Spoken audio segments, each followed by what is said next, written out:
fucking delightful. Delightful, fucking good combination playing, sliding balls into space. Good, excellent, you had them on the fucking roll. Hello everyone and welcome to another episode of the Roker Report podcast in association with the Sun Community Soup Kitchen. It's Gav and you join us this week as we talk all about two games in particular. Of course, those being the fantastic win over Oxford last Saturday at the Stadium of Light, and then after we've finished waxing lyrical about that, we might even find time to chat a little bit about the game at Queen's Park Rangers this weekend. Joining me, as always, is Martin. You alright, mate?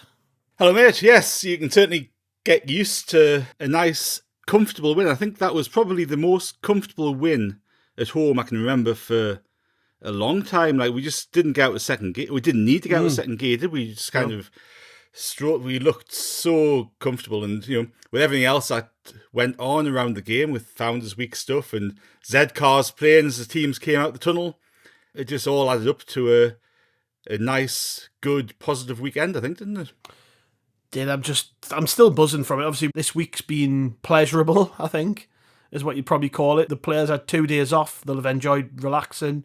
Start of the week, they had that open training session, which went down really, really well.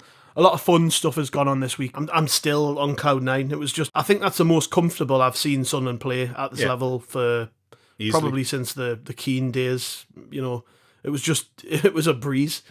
I mean, I've compared it in my piece on the site to the Harlem Globetrotters, because at times it was just, the lads were just doing things that you shouldn't ordinarily do in a game. It kind of actually had a feel of last game of the season to it, didn't it? It was a bit weird. It did. Like, we just breezed through it. It was. I mean, like I say, the most comfortable I can remember us being. It was a joy. Like, not every game's going to be like that, but it's nice because after the Luton game, which was a grueler, this was just what we needed. But I think if you look back on the week, you've got the Hull game, the Luton game, and then this game against Oxford, and all three have been different tests and different sorts of performances, haven't they? And you say the Luton game, we had to scrap, and that was the one concern I had going into the Oxford game was tiredness from the Luton game, because we had to put so much into that. But as you say, like we strolled through it, and it was reminiscent of some of those games under Keane and under Peter Reid when we went up in 98 or whenever it was, because we weren't. It wasn't as if we turned up and we scored 6 goals and absolutely massacred them. But we were just so confident, composed, did what was necessary while conserving a bit of energy as well. The most exciting thing about it is that you could see there was levels to go up. And it was one of those games, if we'd needed to win 5-0 to get promotion, we would have won 5-0. Like, it was that sort of performance. You just got a sense that, we're doing what we need to do to win this game. But if we need to, we can ramp it up. And after we scored the second, you kind of remove that threat that they have from, bringing the game level with a lucky deflection or a set piece or whatever. And I just thought we were in absolute control from then on in, weren't we? Yeah, it was, like I say, probably the most controlled I've seen us. We've been saying, like, there's a performance coming where we're going to batter someone. And it was 2-0, but I felt like we battered them. Like, Oxford just didn't know what to do with us. And it was... No. It was a case of they turned up. I think they turned up knowing it was going to be tough to get anything, but they just looked lacking in inspiration. Really, I don't think they could get near us. It was, let's say, a real credit to the players and to the manager, because I think we needed a performance like that. Just like I say, Luton was so difficult, and Hull was a tough game too. So to round off your busy week where we will have been feeling it, to round it off with this was just a joy. And I think we talked after Luton about, we've seen a different side of the players. This is a different kind of performance from them, which we don't ordinarily see because it was a very different type of challenge going to Luton. I would say this was the same. I would say this was the kind of performance that teams who are top of the league should be able to give when they're playing somebody who you're obviously superior than. Oxford are a newly promoted team. If they stay up, they'll be over the moon. We've got obviously aspirations to do very well this season, and I think when you play teams like that at the Stadium of Light, you should be going out there and it should feel routine, and it should feel like a domination, and it should feel like the players should carry themselves in that way, as where they know they're a level above, but at the same time apply themselves. I'm not saying you go out there and just think you're gonna walk it. I think it was a different blend. It was like, I think we knew we were going to win before we went out. You could just tell in the confidence of the players, they knew they were going to win, but there was no drop off in performance levels or anything. It was like we still grafted for it, and we still put the hard yards in, and obviously it reflected in the goals. The goals we scored were brilliant team goals that something else we're adding to. We're scoring these team goals where we're not just relying on individual quality. So like I say, just an all-round brilliant performance that I'm over the moon with. Well, it was. I think, you've got to bear in mind as well with Oxford. You say, like, yeah, newly promoted side, and they'll be delighted to stay up this season. But they'd drawn the last 5 games. So, they'd not conceded a great deal of goals. I think they conceded 1 or 2. I'm just having a look back through their fixtures now. They've only conceded 3 on one occasion. That was a 3-2 game at Coventry. Like, they haven't been beaten by more than 1 goal all season. They've drawn the last 5.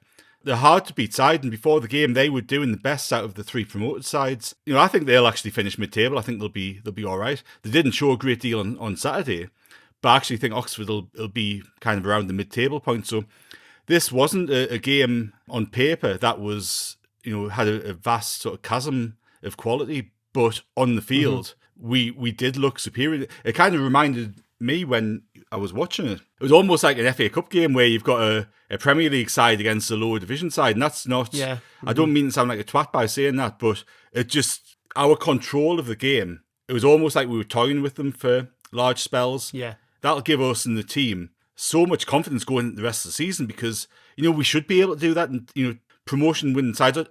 teams that have aspirations of promotion need to get 3 points out of those games, and we've seen in the past, and even going back to League One days, you get those games against a mid-table side at home, and they're not always easy. They're very rarely easy, and often we stumble upon them.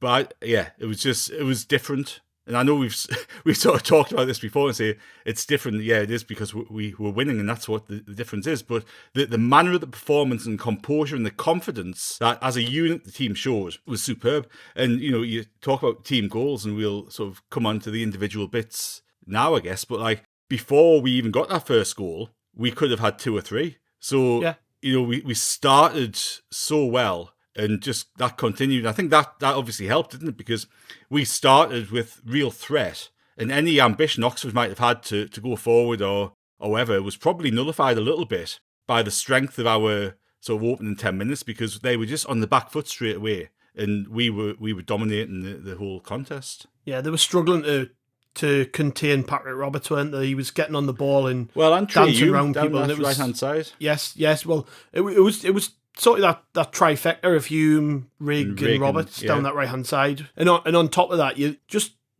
when we've got the ball, watch Wilson Isidore. Watch the way he moves. Like, proper striker's movements. Like, he's got top-level, like, striking instincts in the way he moves and things. So, like, because I've seen a lot of people say, he doesn't actually do much, but he does. Yeah, he just doesn't do it on the ball. Yeah. His movement is great. And it creates so much room for the other players. He's on his bike all the time. He's constantly moving. I think it was just one of them occasions where everything went right for us. Everything seemed to be coming off. The lads look sharp. Roberts, for instance, he's actually, been in a bit of a spell, hasn't he, where he hasn't been so good.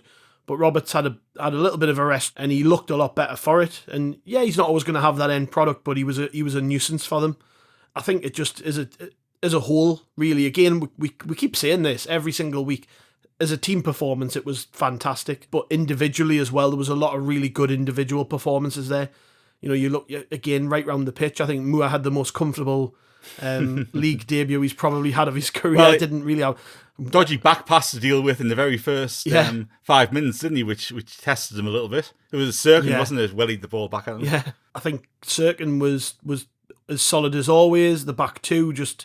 Well, that didn't really have anything to do. It was they were on the ball probably more than they were defending, but 09 and Mepham again just further strengthening that partnership that they've got. And Trai Hume, much more like his old self in the last few games, I think. Best game of the season, I think. Yeah, I would say so. And he wasn't even the best player on the pitch, which just shows how well we played. I'll come on to Jobe in a bit. I'll probably leave him to the last. Dan Neil, his best game of the season as well. Second half, would say. I thought he was superb in the second half. Yeah. And I've been critical of Dan Neil this season, and I feel rightly so, because he hadn't stepped up to those levels that we know he's capable of. But I thought he was great. I thought he really dictated the play in the second half, and his ball through for the second goal was sublime. Mm-hmm. Yeah, like I said, Dan Neil just been brilliant in that game, and with him, I think that's the type of game that really suits him, because they didn't press us at all. So he had that big pitch to play on. Them not pressing us whatsoever, it was a dream for him, because he's at his best when he's on the ball and he's doing things like he did for that second goal, which again we'll come on to. Rig, I thought, when I'm talking about the flair and the flicks and the tricks, it was a few things he tried didn't come off, but I like that he tried it. I like that cockiness and that ability, the self-awareness that he's got to just do what he wants on the pitch. I love it.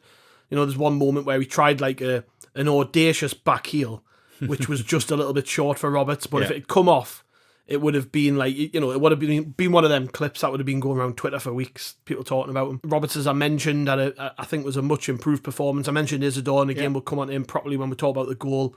Mundell, quiet, actually, for him, I think. But I think most of the play was concentrated down the other side, wasn't it?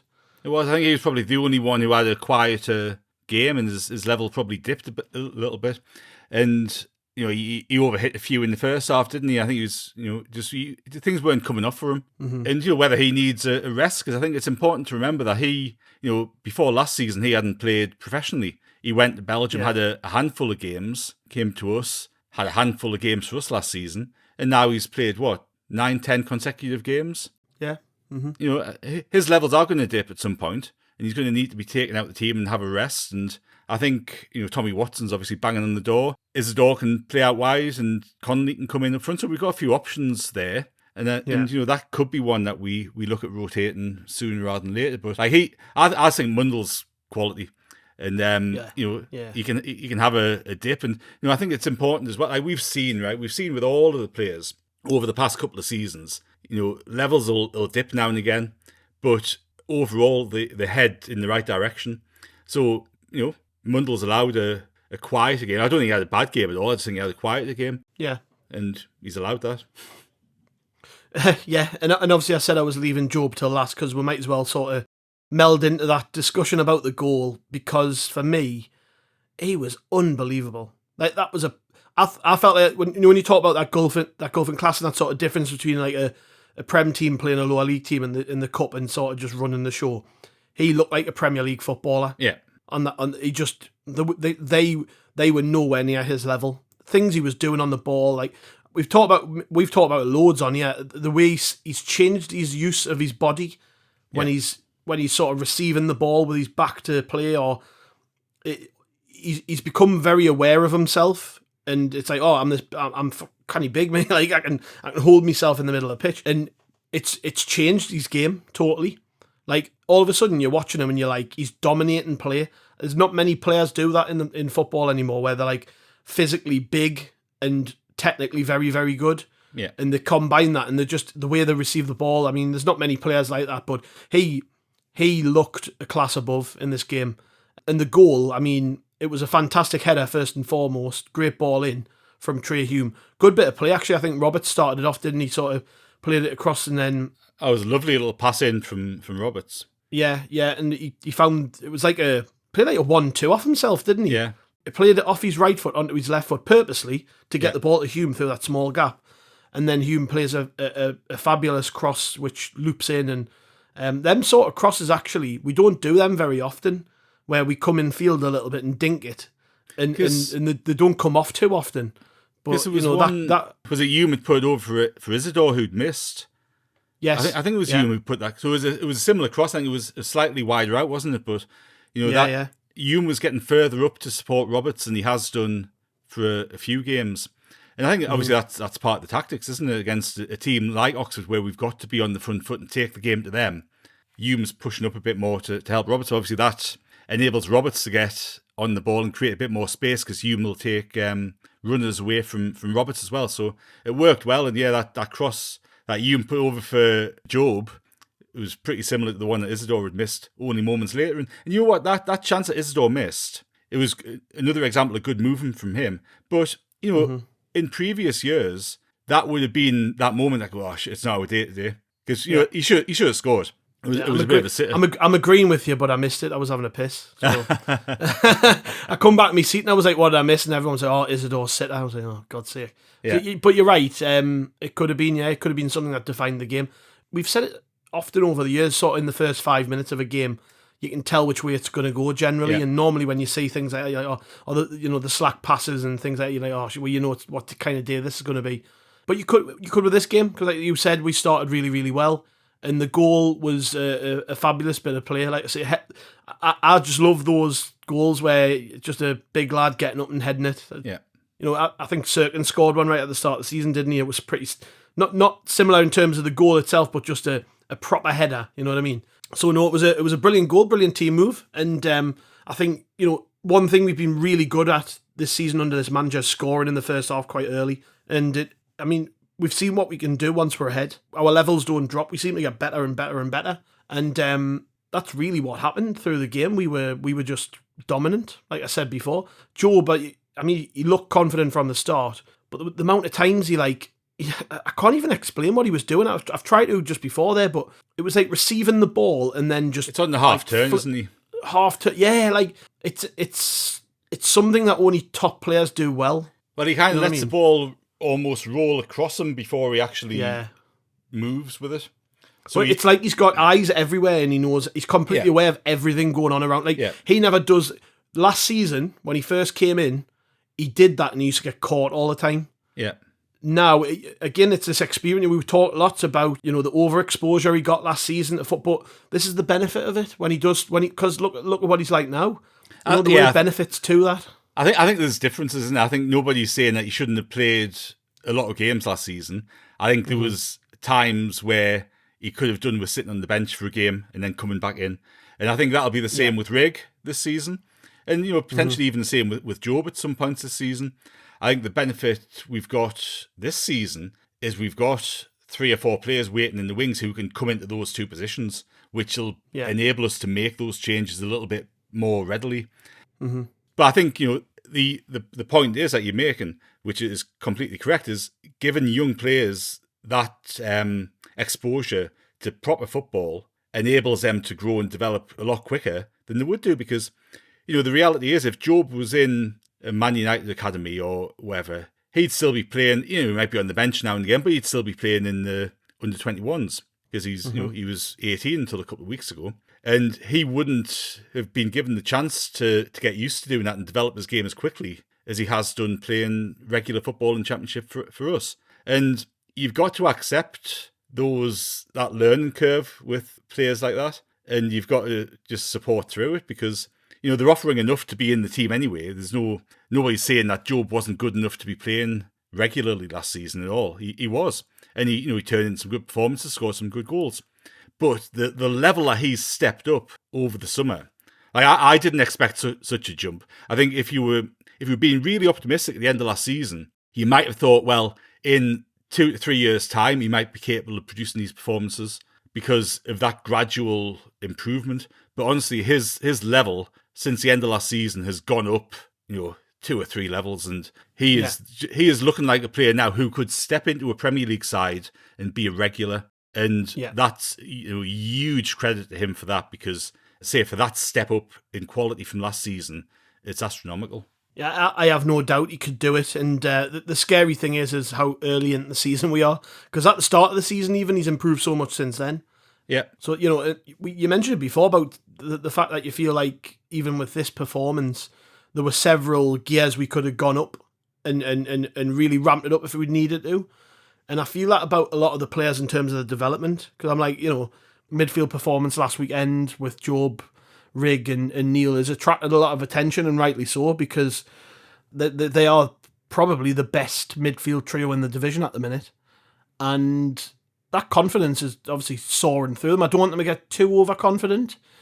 But at the same time, when you look at Riggy and you look at Bellingham and Neil, and even Isidore, because there's a, you know, Isidore wasn't playing regular football, and he's young. He wasn't playing regular football when we signed him. He was just coming off the bench and stuff. So, you know, these players are going to get better. The more they play, the more exposure they get, the more used to winning they get, the more different scenarios and challenges that they face and then pass, like Luton, like Oxford, the more of that happens through the season, they're going to improve and improve. So, like, not only have we got lots of players ready to come in and step into the team and contribute, who we haven't even really seen yet, injured players who still need to come back, but also these lads who are becoming key players, they're going to get better even again. They have to, because they're kids. They're not going to get worse. They're not going to get worse. No, they're going to get better.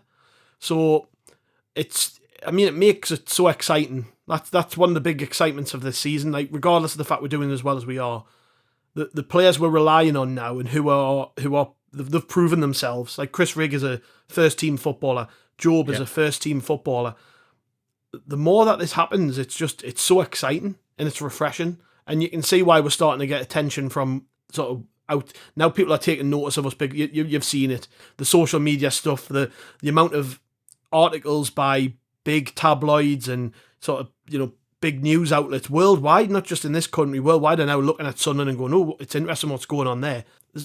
There's a big reason for that, and it's these lads, and specifically Rigg and Jobe, they're looking at because there's something special there. So, it might just be a fairly routine 2-0 win over Oxford, but when you watch Bellingham play like that, it's no surprise that he's, sort of got the hype that he has. And credit to him as well, because you've got to think it must be tough being that young and playing for a big club like Sunderland and then owning it like he does. I think that's the big thing with Bellingham. He's really owning his own situation. No, that's right. And, that's, you're looking further forward in terms of us and them, if you like, with Rigg and Bellingham particularly. And you kind of get the feeling that we have to go up this season to keep them, because there'll be clubs from all over Europe who are thinking, right, if they don't go up, we're making a serious play for them. And I think even if we do go up, they will. But I think if we go up and they're playing regular football at their age, there'll be no reason to go elsewhere. But we saw with Clark, shifts the goalpost a little bit too, doesn't it, with the price? Well, if you're a championship club with a player that good, it's not going to cost as much. Yeah, 100%. As if when you make that step up. So that's the other thing too. I think longer term, you're kind of looking at those two and us, and as Sunderland supporters, we want to be seeing them play in our midfield for the next 5, 6, 7 years. By they'll still only be 26 and 24, so there's no younger. So there's an awful long way to go for them, and there's no rush for them to do anything else. But if they're in an environment like they are with us, where they can play regularly, make mistakes, try Maradona turns. I don't know how many Maradona turns Chris Rigg tried on Saturday, but there was more than 2. And they came off. He had some little flicks and tricks that didn't come off, but he's in a team and playing in front of a crowd and playing for a manager who will encourage it and accept it. So they've got such a good learning ground to develop and hone the skills, make mistakes.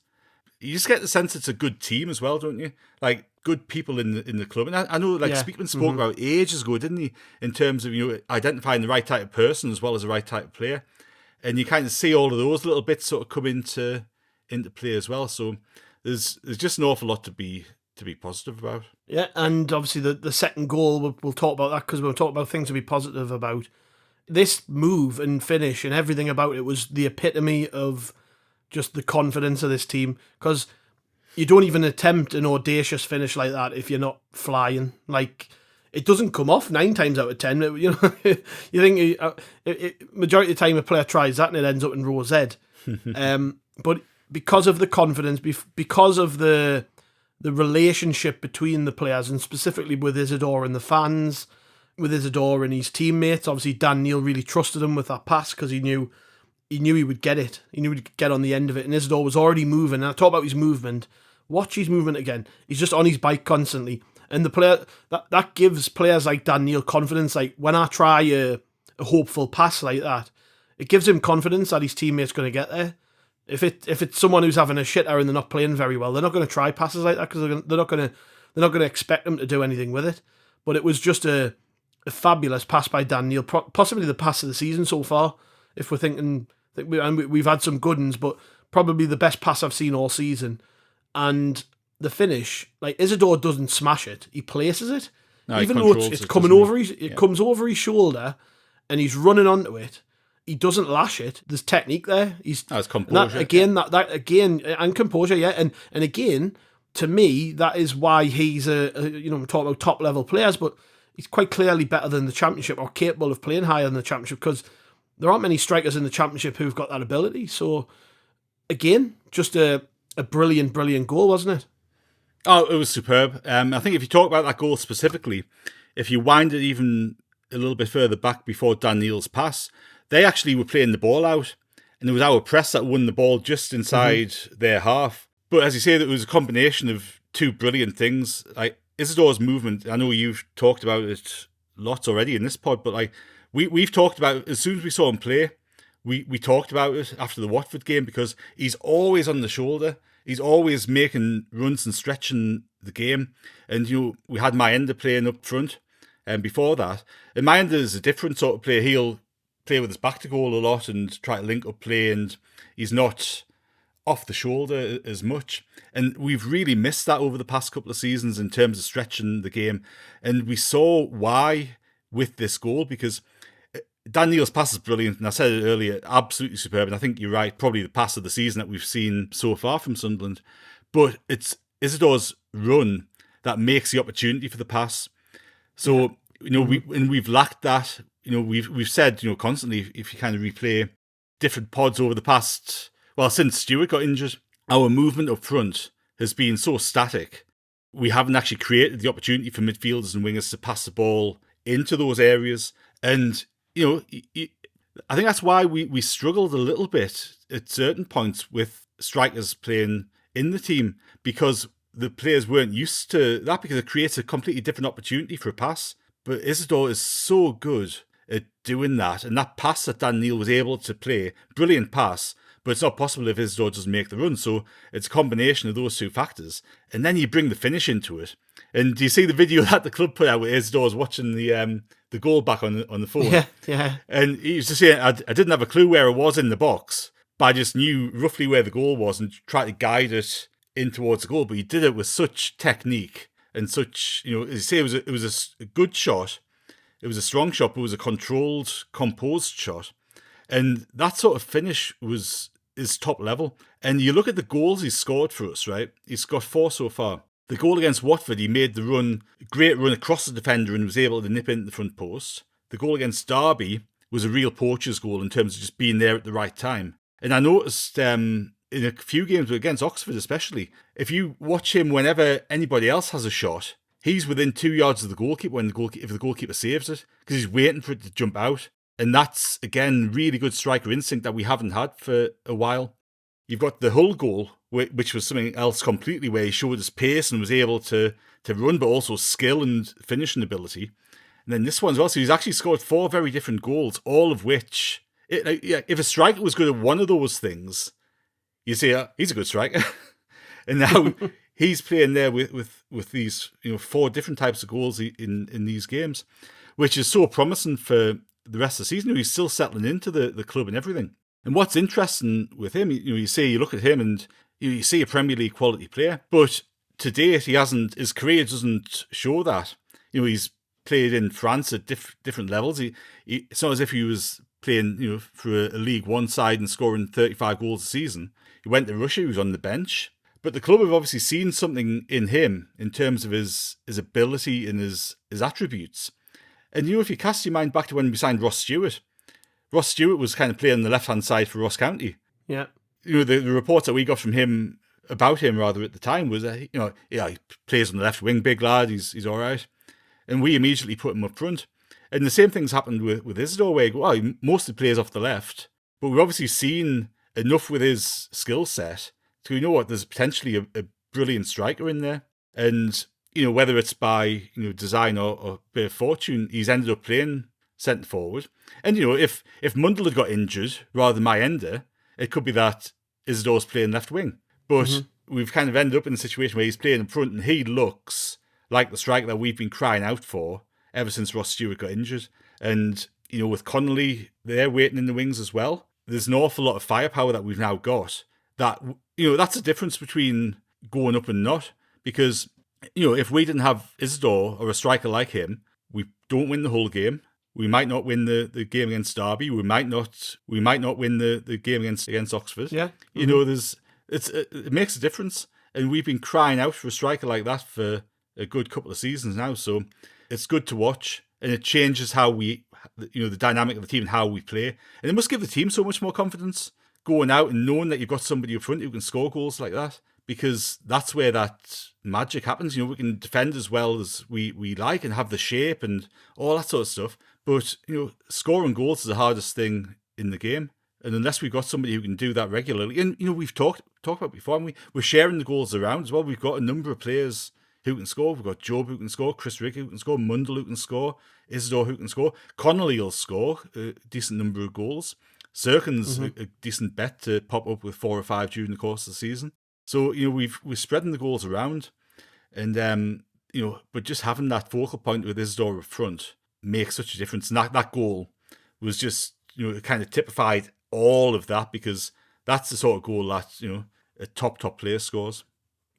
Well, when I think about strikers we've had, certainly while I've been watching, I can only probably name 3 or 4 off the top of my head who've got that instinct he's got, where he gambles and he makes runs. So Darren Bent was probably the best I've ever seen at it.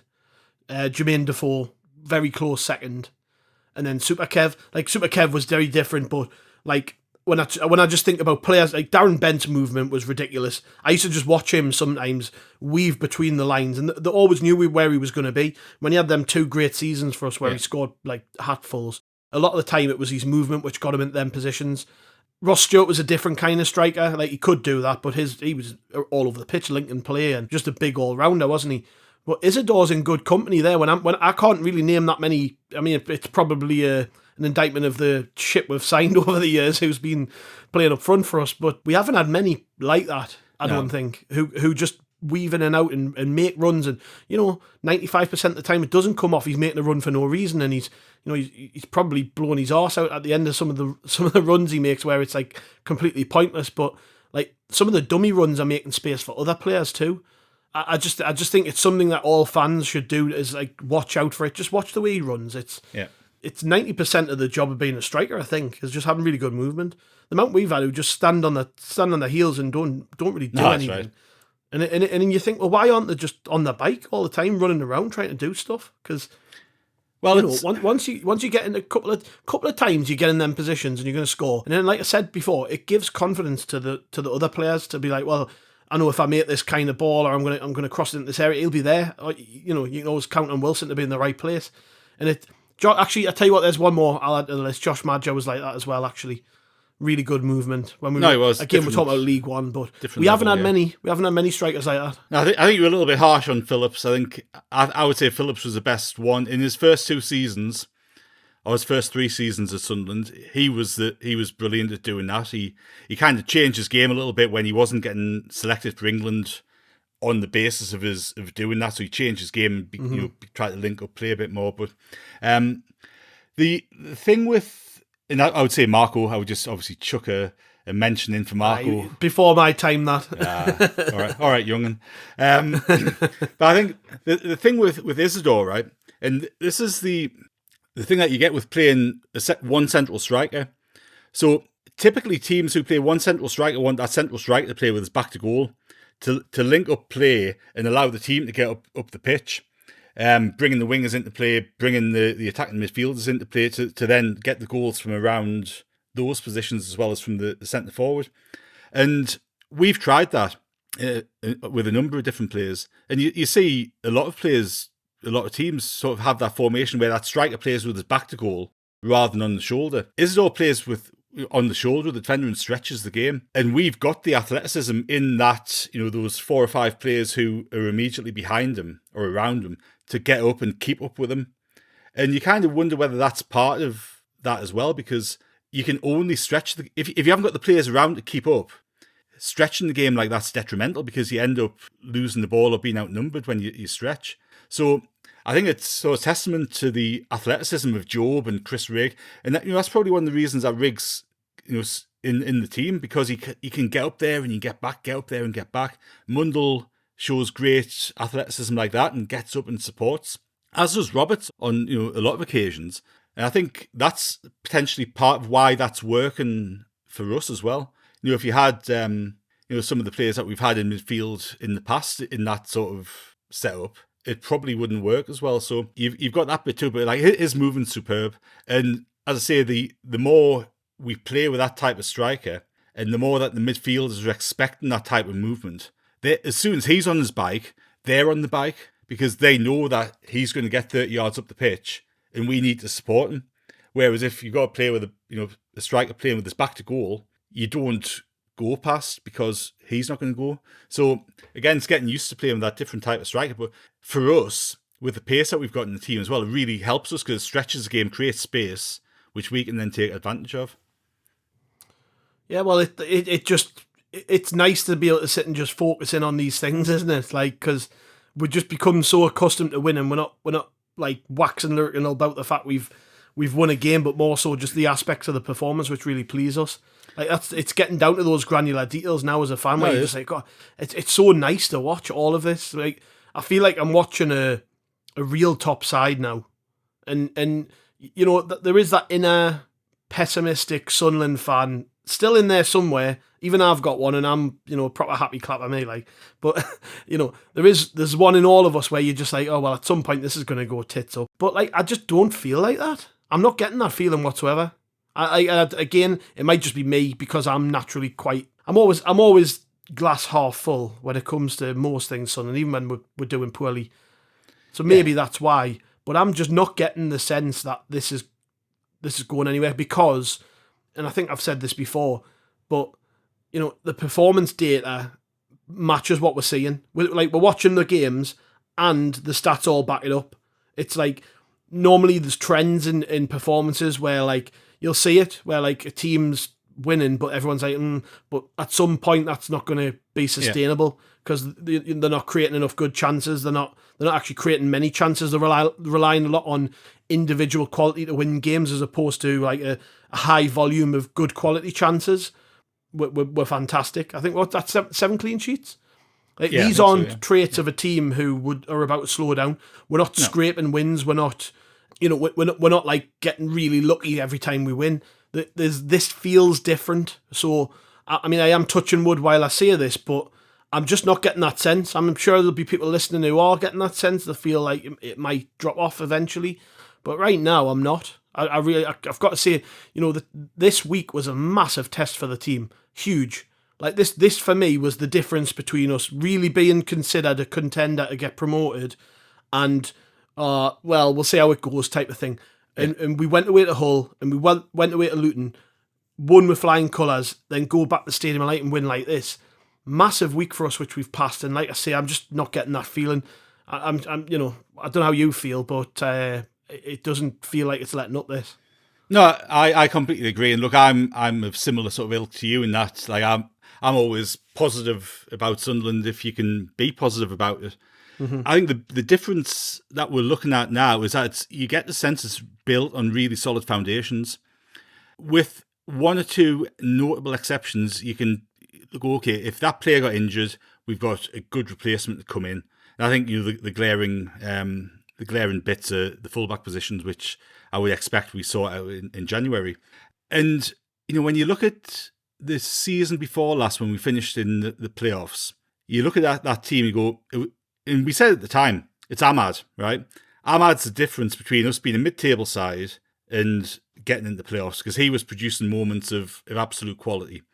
We haven't got that scenario now because, say, we talk about Isidore, making a difference for us. If he gets injured, Connolly comes in, I think he can make a difference to a similar extent. And you go all over the pitch, and I say, with the exception of the fullbacks, you've got quality replacements to come in, and we're not solely reliant on a moment of magic from player X or player Y. So I think there's that bit to it. And you go and you talk about like the little granular details and talk, those have been topics of conversation. A really interesting one I heard during the Oxford game. Sirkin's made the most tackles of any fullback in the Championship this season. And for a team that's top of the table, who's not, we've had some games like Saturday where we haven't been under vast amounts of pressure. And, if I'd said to you, what's been Dennis Serkin's, performance has been like the season, what stood out to you? If you'd asked me that anyway, I would say his ability going forward, carrying the ball forward, linking up with Mundell, and those runs sort of driving from the wing into the middle third of the pitch, because he's really done that. I think he's been so important to us. I would say, he's probably been one of our players of the season, if not our best player so far this season, alongside Jobe. But for his stats to say he's made the most tackles of any fullback in the Championship, sure that he's doing that defensive side really, really well as well. And I think, if you're going to look at it, like, that's what I say. Obviously, Trai Hume, you could probably cover Trai Hume with Luke O'Nien for a couple of games if and when he's suspended and that sort of stuff. Serkin's more difficult to cover. So I think we need to sign a left back in January just to kind of play second fiddle and push him to some extent. But like, there's so much to be positive about looking forward to the next couple of months, really, the next 6-7 months, and then longer, because the foundations that we've built are so solid. And there was criticism that the foundations took a while to build and all that sort of stuff, but regardless of that, they are really solid, and you get the sense that this is being built properly. And there's players to come in pretty much every position apart from the ones that we've mentioned. The players look happy. The players look to be, as we said earlier, they look good people, good lads. And it's obviously as well as I do, right? If you're at work and you've got a good bunch of people around you, that makes a hell of a difference. The job that you're doing is one thing, but it's having the crack. It's the people who you got around you. If something kicks off, the people will stay and get things sorted rather than ducking off at 5 o'clock when when you're supposed to finish work. All that sort of stuff matters to any workplace. And this, for them, as much as we like to think of this as like something special, our passion that we all share, for them, to a large degree, it's a job, it's a place of work. And they've got to be happy. And we talked about last time, didn't we, in terms of how the club are treating players, injured players, with offering Huggins an extension to his contract because they're looking after him. And it's all of those little things combined to create that solid foundation. It's not just on the playing side. And you just get the sense that it's been done properly. And that just augurs so well for the future. Does, and our immediate future is Queen's Park Rangers. When you look at the two teams, really, they're second bottom of the table, we're top. They've not won at home yet, and I think there's only them and Pompey who've got that record of not winning so far this season at home. We're top of the away form table. We've got 12 points. We've won 4. I think there's only Leeds have got anything close in terms of they've not lost away from home yet, but we've got the best away form in the league. We've won twice in the last 2 games at QPR in the last 2 seasons, 3-0 and 3-1, I think, over the last 2 years. You've got to fancy us. I know the bookies have it quite close. They've got us just as favourites. But you've got to fancy us in this one. And being top of the league, this is the game that everybody's expecting Sunderland to win in, because you've just got to look at the form of the two teams. And I think that in the past has been a banana skin for us. But I'm confident, as I always am. And I'm not too confident, because you've got to kind of look at the Plymouth game, for instance, as one where they hadn't, I don't think they'd won, and then they go into that and they beat us, and it's like, oh, bloody hell. But at the same time, we feel like even since the Plymouth game, we've kicked on several notches, and the performance against Oxford was just ridiculous in terms of just how well we controlled it. This is a very different test. They all are away from home. But we are the favourites, and rightly so. And when you're top of the table, everyone's gunning for you, and QPR are going to certainly want to get their season back on track, and by beating top of the league, that would be amazing. Even getting a point would be amazing for them, given their home form. But at the same time, we know what it's like when you're struggling at home, and home fans in particular, they get very impatient very quickly. And I think back to a game, I think it was the start of last season, when we played Chef Wed away, and Cisco was in charge at Chef Wed. And going into the game, they were in terrible form. They hadn't won a game. They were rock bottom, I think. We were pretty confident flying going into it. And I just think that we felt like we could go there and we could drive the nails into them a little bit and make it hard really early in the game. And I think that'll kind of have to be the game plan for this one, is like get there, get control really early, Do what we've done practically every game this season and score a goal in the first sort of 30 minutes or so, or certainly before half-time, and control the game out from that point. And Labry's been pretty clinical in that sense. He's managed to get the team to play in a way in virtually every game this season whereby that's what we do. We start really quickly, we get an early goal, we find control in the game, and then we move on from that point. So I think that's got to be the game plan. Get in there nice and early and control it, get the ball forward quickly, do what we've done really well so far this season. And I think the other thing you've got to consider is whilst, QPR are going to be up for it, you would think, and their fans are going to be expectant of it, we're top of the league, so, and I've said top of the league about 50 times, but we are top of the league, and that means we are feared. And you wouldn't be surprised if QPR are a little bit hesitant at first. And I can't see them taking the game to us. But their manager really highly rated, Marty Cifuentes. I think he was linked with us over the summer. Whether we were actually interested, I don't know. But he was really highly rated over the summer, and I'm sure his reputation's taken a bit of a hit since then, just given how badly they've started. But I can't shake this feeling like he had them playing quite well last season, and I don't know enough about them this season to really say anything too definitive, but you've got to think they're capable of a little bit more than what they're showing, QPR, and that's the big fear coming into this one, is that they're maybe a little bit better than they've shown so far, and they do have better performances in them. I mean, you look at the results they've picked up recently. They drew with Burnley last time out 0-0 away from home. And I've not been impressed at all by Burnley so far this season, actually, even though they're right up there with us. Every time I've watched them, they've been crap. But I'm just looking at the stats from the game, and QPR had 25% possession, 2 shots, none on target. So, that kind of tells you what the game plan was there, is sit back and just soak up the pressure. They're probably really happy to just come away with a point. And then to get a clean sheet was massive as well, considering where they are. No, that's right. It's not a good reflection on Burnley that they weren't able to break down a pretty poor team, all things considered. But still, I think if they can go to Burnley and get a point, it shows that they've got organisation, they've got defensive strength at least. Yeah. And look, it'll be a tough game, but at the same time, we've got so much more going for us than they do. If we can control the game like we did last weekend, this could be a cakewalk. It could be 3 goals, 4 goals. It wouldn't surprise anybody if we managed to beat QPR by that margin, given just, the start they've had the season, the start we've had the season. But it all does hinge on just kind of where our headspace is at, I think. But I don't want them to take the foot off the gas.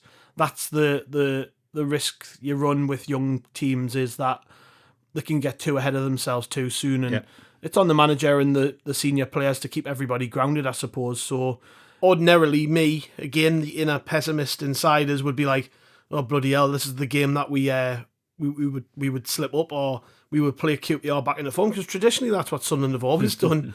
But it's the best possible place we could have been in. Like I said, had we maybe scraped a win and maybe lost one, drawn one, we'd be thinking, oh, well, the bubble probably will burst at some point. If we were doing basically what Burnley and Leeds and Sheffield United have done the last few weeks, which is drop points and not really play convincingly. We're actually being really convincing. Our performances have been backed up by the results. We're playing well, and we're beating teams, and we're keeping clean sheets. So, we kind of said before this run of 6 games, after the last international break, we said we've got 6 games, 4 of which are away from home, 2 of which are at home. And, if you're going for promotion, the average is 2 points a game, just over 2 points a game to win the championship. So we've got 9 points. If you look at those 6 games, 2 points per game, 12 points. We've got 9 points out of 3. So obviously we want to win every game. The reality is we're not going to win every game between now and the end of the season. We've just got to keep picking up enough points to keep that ticking over. And on paper, QPR away looks like a great game for us. It'll probably be a lot more difficult than the league table suggests, because I think they'll probably come out and, I like QPR as a club, and it's a good away day. It's a good atmosphere at Loftus Road. And I think that'll be a really tough game for us. And then we've got Preston away on the Wednesday, which Heckingbottom's gone in there, and I think he's kind of turned them around to some extent. And then Coventry at home, on the Saturday, and Coventry is Coventry, and it's never it's never an easy game for us, is it? So there's 3 difficult games there for us on paper, but what I've found so refreshing this season with Labrie is just that we take every game as it comes, every game individually. In reality, if we can get 6 or 7 points from those 3 games, then that's a bloody good haul from that 6. And then you go into that next spell that sort of takes you into Christmas. So 9 times out of 10, the teams who are top of the league at this point of the season go up. I think there's only been 1 or 2 occasions in the last 10 years where they haven't. So again, it's all pointing in the right direction. But I think the club will just be looking at QPR at the moment and Preston, and that'll be it. Yeah. They won't be looking any further forward than that. Team news, Anthony Patterson isn't going to be ready by the looks of it, hasn't trained properly all week. I think he was part of that open training session, but he didn't do anything actually on the grass. I think it was more so just fitness stuff, working out. Elijah Mayenda's back, which is great news because he's been fantastic for us this season. I mean, he's going to be really unlucky not to be in the team, and he's going to have to work his way back in. It's just one of them things. Probably one of our best players at the start of the season, but found himself out on the sidelines because of injury and lost his place to Wilson Isidore, who couldn't have done anything more to keep his place, let's be honest. So Mayenda's back, but he's on the bench. But that gives us options during the game. If it's not going our way, if QPR are shutting up shop and making it difficult for us, then what an option to bring off the bench. There's also the outside chance Dan Ballard could be on the bench, which again would be welcome because, we're relying on, you look at it, Leo Helder coming on in games. I know he's been coming on the left-hand side, but at the same time, that's we're back up, Zach Johnson, again, a decent young player, but when you're talking about a team who are top of the championship, it's nice to have that little bit more quality to call upon during games. So fingers crossed, Ballard and Mayenda will make it and be on that bench. But otherwise, I think it's business as usual. I can't really see Regis Labrie making any changes. If anything, there might be a switch around in midfield. I know Alan Brown's been in and out, and possibly he could get a chance. But looking at it, I can't really see where he would make any changes, and I don't think there's any need to. I think when you see how controlled we were last week, it's just one of those things, isn't it? Like you've got to stick by the players who've got us to this point. Simon Moore, to be fair to him, I thought he didn't have a lot to do in that game last weekend, but everyone seems to the general mood seems to be of confidence with him. Everyone seems pretty happy with how he did, and he might get more of a test in this weekend. But he's an experienced championship player. He's played at this level loads of times. He knows what he's doing. We should be able to rely upon him, and fingers crossed. Really, if we control the game in the way we know we can, he should have another quiet afternoon. So yeah, I don't see many, if any, changes. Only to the bench. Queen's Park Rangers, then by that token, are going to know pretty much who we're playing, but I think it's just so hard to predict at the minute because even when we're fielding the same 11 players, we're changing the way we play in every game. We don't seem to tackle any game the same way. At the start of the season, we kind of did. There was a lot of sitting back and pressing and stuff, but this has been very different. So I don't know. I think I'm relaxed, and there's a reason for that. It's just been so easy to watch us this season. I was worried last weekend that we could potentially slip up. I don't have the same worry this weekend. I do think QPR might be better than we've seen so far this season, but at the same time, I just think that this is a game we've got to win, really, if we want to win the division, if we want to get promoted, if we want to even finish in the playoffs. I think when you go away at the second bottom, you've got to make them pay for where they are. And unfortunately for Queen's Park Rangers, I think they're playing us at the wrong time. I think this is a bad time to play Sunderland. We look uber confident, so I don't think it'll be as easy as it was against Oxford, but at the same time, I think we'll control it for big spells, and this will be a fairly routine victory for us, fingers crossed. And I'm touching wood as I say that, but fingers crossed we do that. Pretty confident. Let's just cross everything that we get the 3 points. We'll be back with a pod after this game over the weekend, so make sure you check that out. I've got a couple of plugs actually.